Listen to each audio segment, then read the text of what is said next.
Hai listener, kembali lagi dengan podcast Syais Podcast. Kali ini kita kedatangan 3 orang-orang hebat nih listener.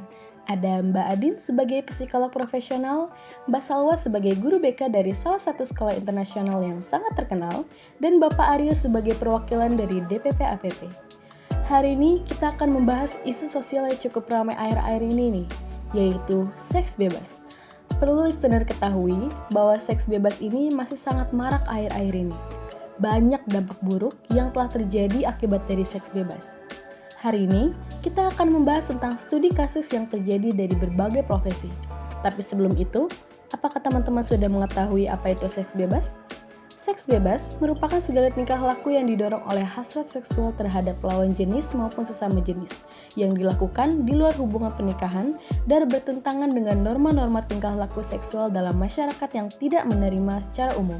Untuk mengetahui lebih dalam, bisa kita simak pembahasan yang akan disampaikan oleh Bapak Aryo. Kepada Bapak Aryo, dipersilahkan. Oke, terima kasih Aisyah. Sebelumnya, perkenalkan nama saya Agusti Aryo Pangestu. Saya merupakan Kepala Dinas dari DPP APP. Mungkin teman-teman kalau tahu DPP APP itu singkatannya apa. Jadi DPP APP itu merupakan singkatan dari Dinas Pemberdayaan Perlindungan Anak dan Pengendalian Penduduk. Cuman konteks dari bahasan kita hari ini yaitu seks bebas di kalangan remaja, khususnya remaja yang berusia dan yang berada di masa-masa sekolah. Konteksnya yang akan kita bahas adalah konteks pemberdayaan perempuan dan perlindungan anak. Kalau dari sudut pandang perlindungan anak nih Syah, fenomena ini memang sangat mengkhawatirkan. Tidak hanya terkait dengan kesehatan fisik dan psikologis, namun juga dari segi hukum. Banyak kasus di mana anak-anak itu menjadi korban eksploitasi seksual atau pelecehan. Kementerian Pemberdayaan Perempuan dan Perlindungan Anak atau KPPA itu mencatat peningkatan kasus pelecehan seksual pada anak itu terus meningkat seiring bertambahnya waktu. Dan banyak dari kasus ini terjadi di lingkungan yang seharusnya aman bagi mereka, seperti di sekolah atau lingkungan rumah. Anak-anak yang terlibat dalam seks bebas seringkali tidak menyadari dampak hukum dari tindakan tersebut, terutama jika ada perbedaan usia yang signifikan dengan pasangan mereka. Di sini peran pemerintah, khususnya DPP APP itu sangat penting untuk memastikan bahwa anak-anak mendapatkan perlindungan dan informasi yang tepat tentang hak-hak mereka. Undang-Undang Perlindungan Anak di Indonesia jelas itu mengatur bahwa anak-anak di bawah umur harus dilindungi dari segala bentuk kekerasan termasuk kekerasan seksual dan eksploitasi. Untuk faktor-faktor tersendiri Syah, kenapa sih anak-anak itu bisa terjangkit atau bisa melakukan seks bebas? Karena ini banyak sekali faktornya. Selain kurangnya edukasi tentang seks bebas, pengaruh teknologi dan media sosial juga berperan besar. Remaja sekarang sangat mudah ya kalau saya bilang terpapar informasi, termasuk konten-konten seksual melalui internet. Tidak jarang mereka mendapatkan informasi yang salah atau kurang sehat. Menurut penelitian dan pengakuan dari KPAI atau Komisi Perlindungan Anak Indonesia, banyak anak dan remaja yang mengaku mendapatkan pengetahuan tentang seksual itu dari internet, dari media sosial, bukan dari orang tua atau sekolah. Ini tentunya sangat berbahaya ya Syah, jika tidak diimbangi dengan pendidikan yang benar. Tekanan dari lingkungan pergaulan juga memainkan peran. Banyak remaja merasa tertekan untuk melakukan hubungan seksual karena pengaruh teman sebaya. Disinilah pentingnya peran sekolah dan keluarga dalam memberikan dukungan emosional dan informasi yang benar agar anak-anak itu tidak terjebak dalam tekanan negatif. Lalu dampaknya apa kalau anak-anak itu udah terkena seksual kan? Dampaknya itu beragam Syah. Kalau secara fisik, resiko paling nyata adalah kehamilan. Di luar nikah ini terjadi banyak sekali wanita-wanita, anak-anak sekolah, remaja-remaja yang hamil di usia yang sangat muda dengan mental yang belum matang, khususnya di bangku-bangku sekolah. Selain kehamilan juga ada IMS atau infeksi menular seksual, HIV, AIDS, gonore, ini yang sangat berbahaya sekali. Data dari BKKBN ini menunjukkan bahwa angka kehamilan remaja di Indonesia masih cukup tinggi. Dan hal ini menjadi salah satu penyebab putus sekolah pada anak perempuan khususnya. Kehamilan di usia dini juga meningkatkan resiko komplikasi kesehatan bagi ibu bukan hanya ibu namun juga bahaya bagi bayinya sendiri, karena ketika umur-umur yang sangat muda tersebut itu orang tua itu atau anak yang sedang hamil itu mereka belum punya kesiapan mental yang matang, fisik yang matang untuk menjadi seorang ibu yang di usianya masih sangat muda. Lalu kalau udah terjadi seperti ini, apa upaya pemerintah? Pemerintah melalui berbagai lembaga telah melakukan beberapa langkah. Salah satunya KPPA itu, KP3A dan KPAI itu terus mengkampanyekan pentingnya perlindungan anak dari kekerasan seksual, termasuk mengedukasi tentang bahaya seks bebas. Ada juga upaya dari BKKBN yang memperkenalkan program generasi berencana atau genre. Kalau dari Kemenkes atau Kementerian Kesehatan itu kan keluarga berencana atau KB ya. Cuman BKKBN ini juga punya program nih Syah, namanya genre atau generasi berencana.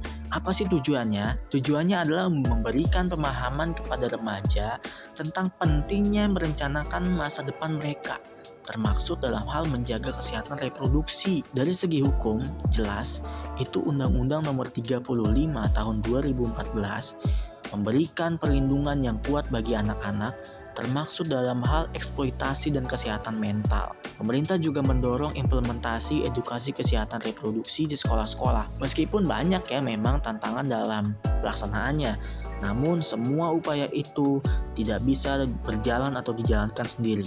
Diperlukan kerjasama yang erat antara sekolah, keluarga, dan masyarakat untuk benar-benar melindungi anak-anak dari resiko seks bebas. Salah satu langkah penting yang bisa diambil adalah membuka ruang diskusi di rumah dan sekolah agar anak-anak merasa aman untuk bertanya dan belajar tentang seksualitas dengan cara yang sehat. Banyak sekali di rumah itu orang tua itu bukan menjadi sahabat bagi anak, namun menjadi polisi dalam keluarganya. Dan juga guru BK khususnya masih banyak sekali guru BK yang menjadi polisi di sekolah, yang bukan menjadi sahabat bagi anak, tapi mereka menghakimi, menyalahkan, menghukum anak-anak seolah-olah dia menjadi polisi di sekolahnya. Ini merupakan sesuatu tindakan yang sangat salah, karena ketika anak-anak punya masalah, itu kalau orang tua dan guru menjadi sahabat anak, mereka akan otomatis bercerita kepada guru dan anak. Namun ketika orang tua dan guru menjadi polisi bagi anak itu enggan untuk bercerita. Sehingga anak-anak itu cerita ke temennya, ke bestinya kalau zaman sekarang.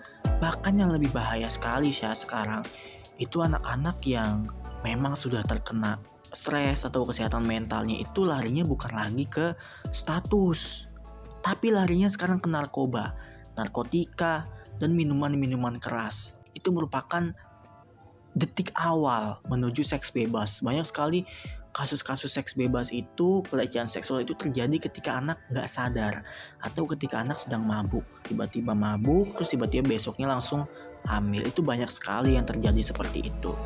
Jadi mungkin itu saja ya kalau dari segi perlindungan anak. Pesan saya itu udah sangat jelas. Orang tua dan guru harus menjadi pilar utama dalam memberikan edukasi kepada anak-anak ya. Bukan menjadi polisi bagi anak, namun harus menjadi sahabat atau besti anak. Jangan takut atau jangan malu untuk berbicara tentang seksualitas. Karena dengan memberikan informasi yang benar, kita dapat melindungi mereka dari resiko yang lebih besar. Keluarga dan sekolah adalah tempat pertama di mana anak-anak bisa belajar tentang tanggung jawab dan bagaimana menjaga diri mereka sendiri. Dengan komunikasi yang terbuka, kita dapat membantu anak-anak membuat keputusan yang lebih baik dalam hidup mereka. Mungkin itu aja Syah. Terima kasih sebelumnya udah mengundang saya di podcast hari ini yang obrolannya itu sangat edukatif. Bukan hanya cuma asal-asal obrol, tapi juga ada daging-daging yang mengedukasi sehingga harapannya para pendengar bisa mengambil informasi-informasi dari sudut pandang edukatif. Nah, apa yang disampaikan oleh Pak Aryo ini sangat benar ya listener. Betapa pentingnya peran keluarga dan sekolah bagi generasi muda, terutama anak-anak di bawah umur yang masih sangat tabu mengenai hubungan seksual. Karena jika kita tidak menyampaikan tentang hal ini, justru anak-anak akan penasaran dan mencari tahu lebih dalam tentang hubungan seksual ini. Akan menjadi kesalahan yang fatal jika anak-anak tahu dari sumber yang salah. Ini ada sangkut pautnya dengan kondisi mental anak-anak di bawah umur. Karena tadi kita sudah mendengar apa yang Pak Aryo sampaikan, kita beralih nih ke profesi yang menangani langsung seputar psikolog. Tidak lain tidak bukan adalah Mbak Adin sebagai psikologi profesional. Mari kita dengar ilmu yang akan disampaikan oleh Mbak Adin. Kepada Mbak Adin, the time is yours. Baik, terima kasih sebelumnya kepada Mbak Aisyah yang telah memberi saya kesempatan untuk menerangkan dari sisi psikolog. Mohon izin Pak Rio dan Mbak Salwa, menurut saya ini menjadi pembahasan yang sangat menarik dan penting untuk dibahas ya, terutama salah satunya dari pandangan psikolog itu sendiri. Masa remaja bisa dibilang sebagai satu periode heightened emosional, yaitu suatu keadaan kondisi emosi nampak lebih tinggi atau nampak lebih intens dibandingkan dengan keadaan yang normal. Nah, biasanya emosi yang tinggi ini pada akhirnya itu berdampak pada tingkah laku seperti bingung, emosi berkobar-kobar, atau emosi yang mudah meledak, pertengkaran, tidak bergairah, pemalas, dan juga membentuk self-defense mechanism. Jadi self-defense mechanism ini bentuk pertahanan diri dari seseorang di bawah alam sadarnya.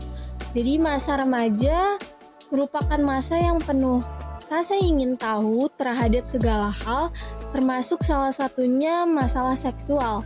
Nah, pada masa ini, remaja itu membutuhkan bimbingan dalam bentuk pendidikan seksual dalam pembentukan pribadinya, baik dengan orang tua maupun lingkungannya. Peneliti melakukan penelitian terhadap remaja dan mencari apakah ada hubungannya antara perilaku seksual remaja dengan komunikasi dengan orang tuanya. Lalu peneliti kemudian menyimpulkan bahwa orang tua wajib meluruskan informasi yang tidak benar yang dipaparkan oleh media dan disertai dengan penjelasan mengenai perilaku seks yang salah. Nah, dari hal tersebut sebenarnya seks bebas ini tuh memiliki faktor internal dan eksternal. Jadi yang pertama itu dalam perspektif biologi, ini merupakan hasrat seksual atau perubahan hormonal terhadap penyaluran dalam bentuk pengeluaran sperma. Kemudian yang kedua ada pengaruh orang tua, baik karena ketidakacuhan maupun karena sikapnya yang mentabukan pembicaraan mengenai seks bebas.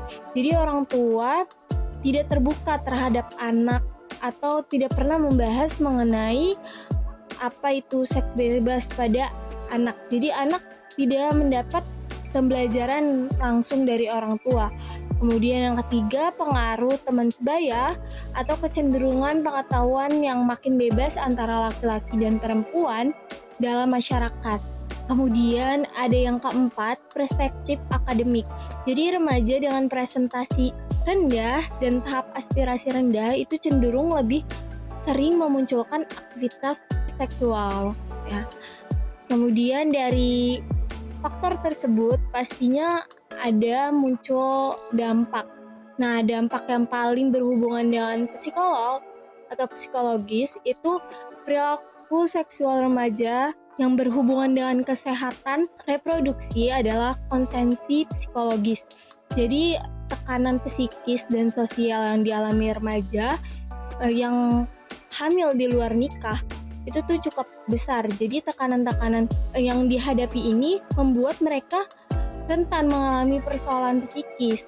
Jadi setelah kehamilan terjadi, biasanya korban atau pihak perempuan itu mengalami perasaan bingung, cemas, malu, kemudian bersalah, kemudian mengalami perasaan depresi, pesimis terhadap masa depan, dan kadang itu disertai rasa benci, marah baik ke diri sendiri maupun ke lingkungannya atau ke nasib yang dialami gitu. Nah, dikarenakan faktornya selain hal-hal faktor dari eksternal dan internal itu sebenarnya karena remaja juga belum siap untuk menerima segala perubahan yang mereka hadapi, meliputi perubahan fisik, juga tanggung jawab dan peran mereka sebagai seorang ibu nantinya. Psikolog biasanya tuh mengambil peran untuk mengatasi hal tersebut atau akibat dari seks bebas itu jika pasien mengalami gangguan keinginan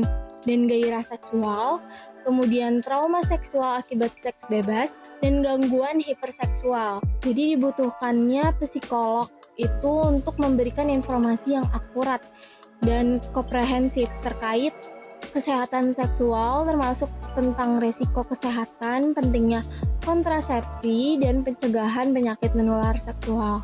Nah, edukasi ini tuh sering kali disesuaikan dengan usia dan tingkat perkembangan remaja. Selain itu, psikolog dapat membantu mereka yang mengalami perasaan cemas, stres, konflik batin dengan mengenali faktor-faktor yang memicu perilaku tersebut. Kemudian mengembangkan dengan keterampilan pengambilan keputusan yang lebih baik. Kemudian bagi remaja yang menunjukkan tanda-tanda kecanduan seksual atau perilaku kompulsif, biasanya kami sebagai psikolog itu dapat menawarkan intervensi terapeutik itu seperti terapi kognitif perilaku untuk membantu mengubah pola pikir perilaku yang merugikan. Jadi psikolog dapat bekerja sama dengan orang tua karena orang tua pastinya mempunyai peranan penting dalam perkembangan anak itu sendiri. Kemudian pengaruh dalam kehidupan remaja itu sendiri juga kan. Kemudian peran psikolog itu membantu mereka agar lebih efektif dalam berkomunikasi dengan anak-anak mereka tentang isu-isu seksual sehingga keluarga bisa menjadi tempat yang aman bagi remaja untuk berdiskusi masalah ini. Wah, Mbak Adin, penjelasan yang sangat lengkap ya. Ternyata dari segi kesehatan psikis orang remaja pun sangat berpengaruh. Dan masih banyak lagi faktor-faktor yang mempengaruhi mengapa anak remaja bisa menjadi hyper. Dan yang lebih menarik lagi, ternyata dari segi psikologis pun ada cara untuk mengatasi permasalahan tersebut. Kita sudah mendengar penjelasan yang menarik dari Pak Rio dan Mbak Adin. Selanjutnya adalah dari Mbak Salwa selaku guru BK dari Sekolah Internasional yang sangat terakreditasi ini. Materi dari Mbak Salwa adalah topik utama, karena berhubung yang kita bahas ini adalah seks bebas di kalangan remaja terutama di usia sekolah. Mbak Salwa, dipersilakan. Baik, sebelumnya terima kasih kepada Mbak Aisyah yang sudah mengundang saya pada podcast kali ini. Semoga kita bisa saling bertukar pikiran dan pandangan ya mengenai topik yang tadi sudah dibicarakan. Nah, menurut pandangan saya sendiri sebagai guru BK di sekolah, pendidikan adalah proses berbagi ilmu yang melibatkan banyak pihak seperti orang tua, guru, kurikulum, dan sekolah yang perlu bekerja sama agar pendidikan berjalan dengan baik. Nah, untuk memahami pendidikan seks itu sendiri, semua pihak yang sudah tadi saya sebutkan harus saling mendukung agar anak dapat mengerti nilai-nilai yang berkaitan dengan seksualitas. Pendidikan seks penting supaya anak tahu tentang kesehatan organ reproduksinya, batasan dalam bersikap dan berkomunikasi dengan lawan jenis, tanggung jawab yang harus diemban, dan untuk menghindari perilaku yang tidak baik terkait seks sejak dini. Orang tua memegang peranan penting karena keluarga adalah tempat pendidikan pertama bagi anak. Mereka perlu memperhatikan perkembangan anak dan mengajarkan sesuai dengan karakter anak mereka masing-masing. Pola pikir anak akan berkembang seiring bertambahnya usia, sehingga orang tua harus memberikan penjelasan yang cukup nih. Contohnya ya, saat usia 10-12 tahun, orang tua bisa menjelaskan tentang menstruasi dan mimpi basah.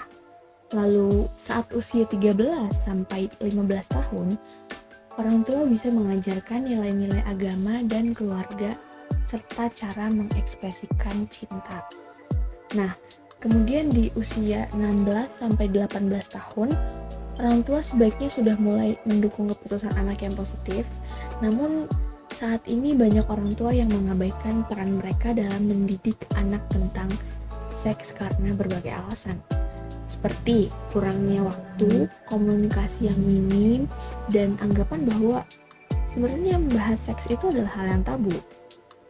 Nah, tapi hal ini, pemikiran ini mengakibatkan meningkatnya kasus pelecehan anak dan kehamilan di luar nikah pada anak di bawah umur. Nah, bimbingan konseling di sekolah juga berperan sangat penting dalam pendidikan seks ini juga. Bimbingan konseling membantu siswa menghadapi masalah sehari-hari dan pribadi. Seringkali siswa merasa malu untuk bertanya tentang seks kepada orang tua, terutama jika mereka tidak mendapatkan penjelasan yang cukup sejak awal. Lalu apa sih faktor yang membuat pemahaman siswa di Indonesia tentang seks masih tergolong rendah? Hal ini disebabkan berbagai faktor, yaitu yang paling utama itu kurangnya pendidikan seks di sekolah. Pembahasan tentang seks seringkali dianggap tabu di banyak kalangan masyarakat Indonesia, seperti yang sudah saya katakan tadi. Namun situasi ini membawa dampak negatif seperti tingginya angka aborsi. Selain itu, ada pengaruh dari perasaan saling suka, bukti cinta, serta rasa penasaran. Jadi, memang usia remaja ini mereka dengan salah persepsi tentang bukti cinta. Jadi karena kurangnya bimbingan orang tua dan bimbingan di sekolah, mereka yakin bahwa bukti cinta itu seperti ini loh dengan kita berbuat seks bebas contohnya. Lalu di usia remaja kan memang rasa penasarannya cukup tinggi ya, dan juga kondisi keluarga yang tidak utuh dan kurangnya perhatian orang tua juga termasuk faktor itu. Banyak pasangan yang terlibat dalam aktivitas seksual di tempat-tempat seperti rumah teman mereka, area sepi, atau bahkan yang sering terjadi itu di area persawahan. Lalu menurut sumber yang saya baca, sekitar 76,8% pasangan yang melakukan seks adalah dengan pacar mereka sendiri tentunya.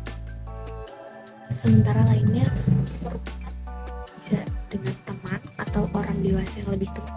Dan biasanya pemicu mereka melakukan seks bebas itu biasanya berasal dari teman atau bujuk rayu pacar atau internet, termasuk film porno.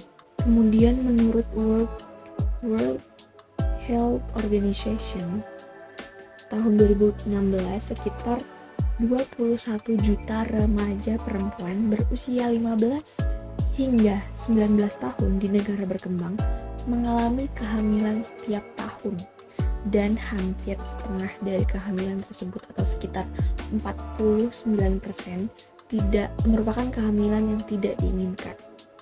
Salah satu penyebabnya adalah meningkatnya perilaku seks yang menyimpang seperti berhubungan seks sebelum menikah.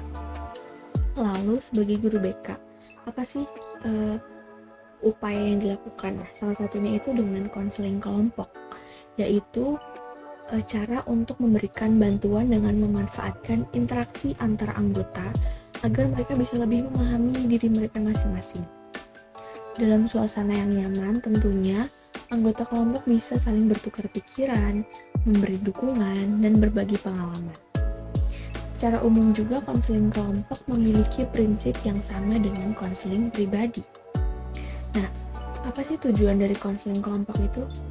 Tujuannya itu untuk memenuhi kebutuhan dan memberikan pengalaman berharga bagi setiap anggotanya.